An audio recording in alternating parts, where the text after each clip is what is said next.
Eh,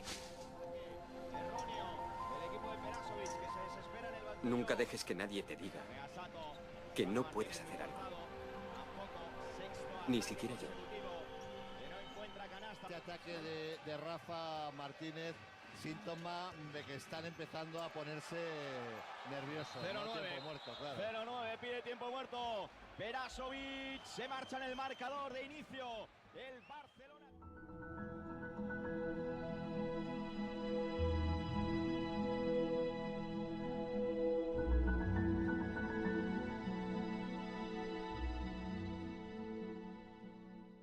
Si tienes un sueño, tienes que protegerlo.